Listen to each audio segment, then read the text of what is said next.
여러분 혹시 지금 이 영상을 보고 계시는 분들 중에서 화장실이나 부엌, 창틀, 창문, 주변 벽지에 까만 곰팡이들이 생겨서 고민이신 분들 계시죠? 까만 곰팡이가 한번 보이기 시작하면 하루가 달라집니다. 눈에 거슬리고, 냄새가 신경 쓰이고, 괜히 기침도 나는 것 같고, 피부도 간지러운 것 같고, 기분까지 가라앉습니다. 화장실 문을 열었는데 까만 점이 다시 보이는 날이 있습니다. 분명히 며칠 전에 락스를 뿌렸고 하얗게 닦였다고 생각했는데 다시 올라옵니다.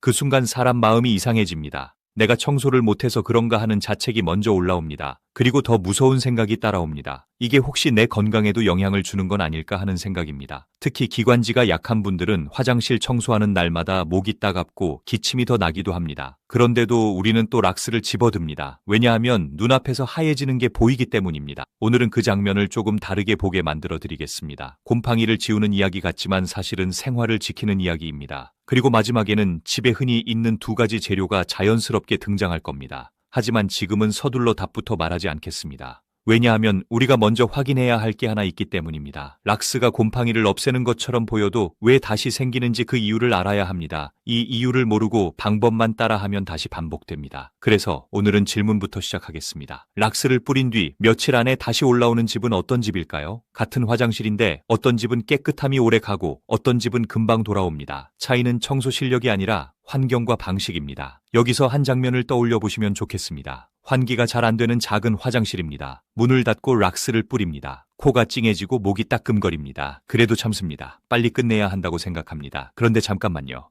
그 따끔거림은 기분 탓이 아닐 수 있습니다.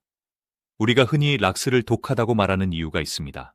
특히 연세가 있으신 분들은 그 독한 냄새에 더 민감합니다. 어지럽거나 가슴이 답답해지는 분도 있습니다.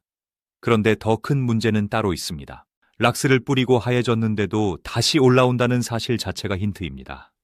곰팡이는 표면이 아니라 틈을 좋아합니다. 실리콘 안쪽에 뿌리를 내리고 줄눈 사이에 숨어 있습니다. 겉이 하얘졌다는 건 겉이 가려졌다는 의미일 때가 있습니다. 그래서 며칠 후 다시 올라올 때 우리는 더 많이 뿌립니다. 그때부터 집안은 두 가지가 동시에 커집니다. 곰팡이에 대한 스트레스가 커지고 락스에 노출되는 시간도 늘어납니다. 여기서 중요한 사실 하나를 천천히 말씀드리겠습니다. 락스를 썼는데도 곰팡이가 반복되는 집은 곰팡이와 싸우는 게 아니라 곰팡이의 조건을 그대로 두는 경우가 많습니다. 조건은 단순합니다. 물기입니다. 습기입니다. 그리고 공기가 돌지 않는 공간입니다. 우리는 곰팡이를 미관 문제로만 생각하다가 그 조건을 놓치곤 합니다. 그런데 곰팡이는 보기 싫은 문제로 끝나지 않을 때가 있습니다. 여기서부터는 실제 이야기를 하나 들려드리겠습니다. 제가 청소 일을 오래 하면서 겪었던 집 중에 가장 기억에 남는 집입니다.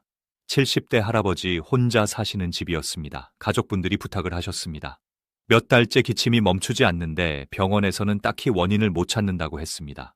감기약을 먹어도 그때뿐이고 밤에 누우면 더 심해진다고 했습니다. 집에 가보니 할아버지는 말부터 조심스러웠습니다. 내가 늙어서 그런가 보다 하셨습니다. 그 말이 참 마음에 남았습니다. 우리는 원인을 나이로 돌리기 쉬우니까요. 그런데 저는 습관처럼 화장실부터 봤습니다. 타일 줄눈이 까맣고 실리콘 끝이 검게 변해 있었습니다. 창틀도 열어봤습니다. 겨울 결로가 쌓였던 흔적이 그대로였습니다. 장롱 뒤도 살짝 확인했습니다. 벽지 끝이 눅눅했고 작은 점들이 모여 있었습니다. 그 집은 곰팡이가 한 곳에만 있는 집이 아니었습니다. 집 전체가 조금씩 습기에 젖어 있는 집이었습니다.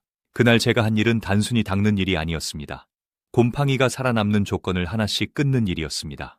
눈에 보이는 검은 점을 지우는 건 시작일 뿐이었습니다. 그리고 며칠 뒤 가족분께 이렇게 말씀드렸습니다. 락스로 하얗게 만들기보다 먼저 안전하게 제거하고 물기를 끊는 습관이 필요하다고요. 그 후 한 달 뒤 연락이 왔습니다. 기침이 눈에 띄게 줄었다는 이야기였습니다. 그때 저는 확신이 더 강해졌습니다. 곰팡이는 집안의 지저분함이 아니라 생활의 질과 연결된 문제라는 확신입니다. 그러면 여기서 이런 질문이 자연스럽게 나옵니다. 락스 말고 뭘 써야 하느냐는 질문입니다. 하지만 오늘은 그 답을 서두르지 않겠습니다. 왜냐하면 어떤 분들은 이렇게 하시기 때문입니다. 락스를 쓰고 바로 다른 것을 또 섞어버리기도 합니다. 그건 정말 위험할 수 있습니다. 특히 락스와 산성 성분을 섞는 건 절대로 하면 안 됩니다. 이건 강조하고 또 강조해도 부족합니다. 만약 락스를 이미 뿌린 상태라면 물로 충분히 헹구고 시간을 두고 환기한 뒤에 다음 단계를 가야 합니다. 이 안전수칙은 오늘 영상의 기본 약속입니다. 자, 이제 1차 궁금증을 해소하겠습니다. 왜 어떤 집은 곰팡이가 계속 재발할까요? 많은 분들이 곰팡이를 닦을 때 물로 마무리하고 끝내십니다. 그런데 물로 닦고 끝내면 물기가 남습니다. 곰팡이는 그 물기에서 다시 시작합니다. 특히 실리콘과 줄루는 물기가 잘 마르지 않습니다. 창틀의 홈은 더 심합니다. 그 작은 홈이 곰팡이의 집이 됩니다. 그래서 제거의 마지막은 항상 같습니다. 물기를 없애는 마른 마무리입니다. 그리고 환기입니다. 환기는 거창할 필요가 없습니다. 아침에 오수분이라도 창문을 열어 공기를 바꾸는 것만으로도 다릅니다. 샤워 후에 환풍기를 조금 더 돌리는 것만으로도 다릅니다. 주방에서 요리한 뒤 습기가 남을 때 잠깐 창을 여는 것만으로도 다릅니다. 이게 1차 해소입니다. 곰팡이의 재발은 청소보다 습관이 결정합니다. 여기까지 들으면 어떤 분은 안심하실 수 있습니다.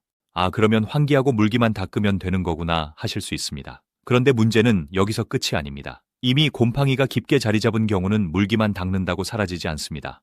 특히 오래된 실리콘 곰팡이, 창틀 깊은 홈, 벽지 끝의 점들은 남아있을 수 있습니다. 그리고 그게 남아있으면 아무리 환기를 해도 다시 보이기 시작합니다. 여기서 2차 궁금증이 올라옵니다. 그럼 어떻게 해야 뿌리까지 건드릴 수 있을까 하는 궁금증입니다. 먼저 여러분이 실제로 겪는 장면을 하나 더 보여드리겠습니다. 윗집 할머니 이야기를 들려드리겠습니다. 건물이 오래된 곳이었습니다. 할머니가 조용히 말씀하셨습니다. 요즘은 청소를 하고 나면 더 힘들다고 하셨습니다. 락스를 뿌리면 냄새 때문에 머리가 띵하고 숨이 막히는 느낌이 든다고 하셨습니다. 그래도 안 하면 검은 게 올라오니까 할 수 없이 한다고 하셨습니다.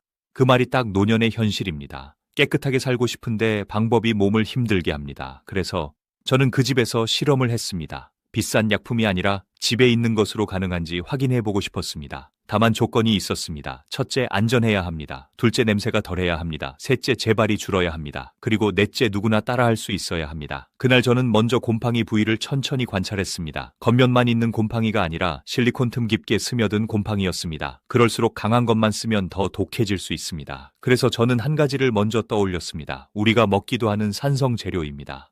신맛이 나는 그것은 곰팡이가 좋아하는 환경을 불편하게 만듭니다. 그 재료를 단독으로 써도 어느 정도 효과는 있습니다. 하지만 단독으로 쓰면 틈에 남은 것까지 밀어내기에는 부족할 때가 있습니다. 그래서 두 번째 재료가 필요합니다. 바로 생활 속에서 때를 풀어주는 그 가루입니다. 둘을 만나면 거품이 생기고 그 거품이 틈으로 파고듭니다. 그리고 그 순간부터 닦이는 느낌이 달라집니다. 여기서 구독과 좋아요 한 번만 부탁드리겠습니다. 제 채널을 보시는 분 중 상당수가 아직 구독 전이십니다. 구독과 좋아요는 3초면 됩니다. 이런 생활 정보는 알고 있느냐 모르느냐에 따라 집과 건강이 달라질 수 있으니 함께 나누면 더 좋습니다. 자, 이제 재료의 이름을 아주 천천히 자연스럽게 말씀드리겠습니다. 첫 번째는 식초입니다. 요리에 쓰는 그 식초입니다. 식초는 강한 약품이 아니라 생활 속 재료입니다. 그래서 할머니가 가장 안심하셨습니다. 먹는 거니까 덜 무섭다고 하셨습니다. 하지만 여기서 끝이 아닙니다. 식초만으로는 깊은 틈에 찌든 흔적이 남는 경우가 있습니다. 그래서 두 번째 재료가 필요합니다. 그 두 번째가 바로 베이킹소다입니다. 이제 드디어 이름이 나왔지만 오늘의 핵심은 이름이 아니라 순서입니다. 그리고 절대적인 안전수칙이 있습니다. 락스와 식초는 절대로 같이 쓰지 않습니다. 이미 락스를 썼다면 충분히 물로 닦고 시간을 두고 환기한 뒤에 식초를 사용해야 합니다. 이건 생략하면 안 되는 단계입니다. 이제 실제 사용법을 상황극처럼 풀어보겠습니다. 여러분이 화장실 앞에 서 있다고 생각해 보세요. 검은 점이 실리콘 끝에 줄을 서 있습니다. 먼저 장갑을 끼고 창문을 열고 환풍기를 켭니다. 그 다음 작은 그릇을 준비합니다. 식초를 한 컵 정도 담습니다. 그리고 베이킹소다를 한 번에 붓지 않습니다. 조금씩 넣습니다. 그 순간 거품이 올라옵니다. 이 거품이 중요한 역할을 합니다. 마치 틈새로 들어가는 작은 손처럼 곰팡이가 숨어 있는 곳을 파고듭니다. 그렇게 만든 반죽 같은 혼합물을 곰팡이 부위에 올려둡니다. 바르고 바로 닦지 않습니다.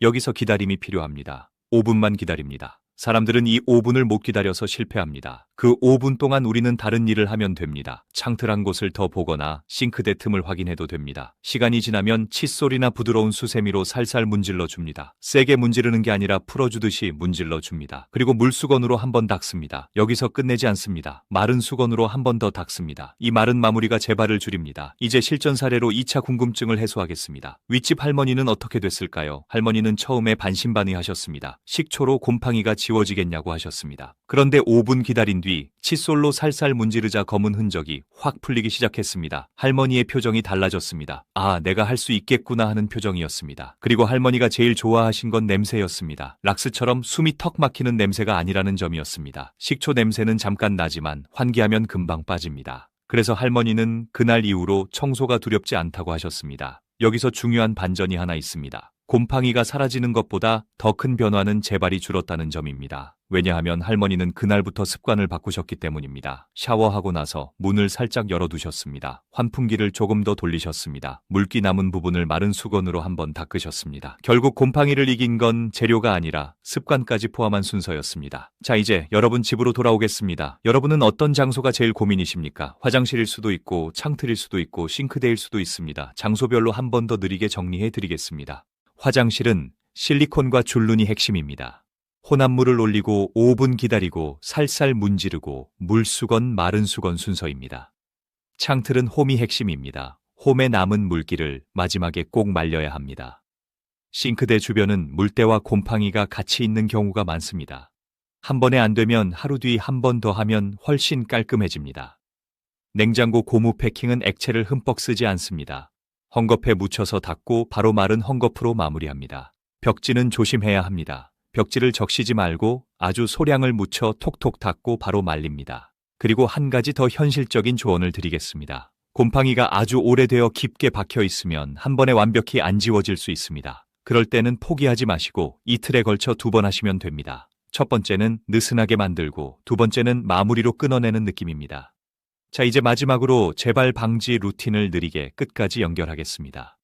곰팡이가 다시 생기는 가장 큰 이유는 습도가 높아지는 시간대가 반복되기 때문입니다. 그래서 하루 중 딱 3번만 기억하시면 됩니다. 아침에 5분 환기합니다. 샤워 후 10분 환풍기 돌립니다. 물기 보이는 곳은 마른 수건으로 한번 닦습니다. 이 3가지만 해도 달라집니다. 그리고 일주일에 한 번만 점검합니다. 창틀 홈을 한번 보고 실리콘 끝을 한번 봅니다. 작게 보일 때 처리하면 청소가 일이 아니라 습관이 됩니다. 마지막으로 여러분께 꼭 드리고 싶은 말이 있습니다. 곰팡이는 오래된 집이든 새 집이든 조건만 맞으면 생깁니다. 하지만 방치하면 생활이 힘들어지고 몸도 예민해질 수 있습니다. 그래서 오늘은 겁을 주려는 영상이 아니라 자신감을 드리려는 영상입니다. 락스에 의존하지 않아도 됩니다. 두려운 냄새를 참지 않아도 됩니다. 안전하게 제거하고 습관으로 재발을 끊는 흐름을 가지면 됩니다. 오늘 집에서 한 곳만 정해서 해보시면 됩니다. 화장실 한 군데만 해도 집이 달라지는 느낌을 받으실 겁니다. 그리고 그 변화가 쌓이면 우리 생활이 편해집니다. 그 가벼움이 쌓이면 건강도 편해질 수 있습니다. 지금도 누군가는 곰팡이 때문에 기침을 참고 있을 수 있으니까요. 그분에게 오늘 영상이 조용히 도움이 되기를 바랍니다.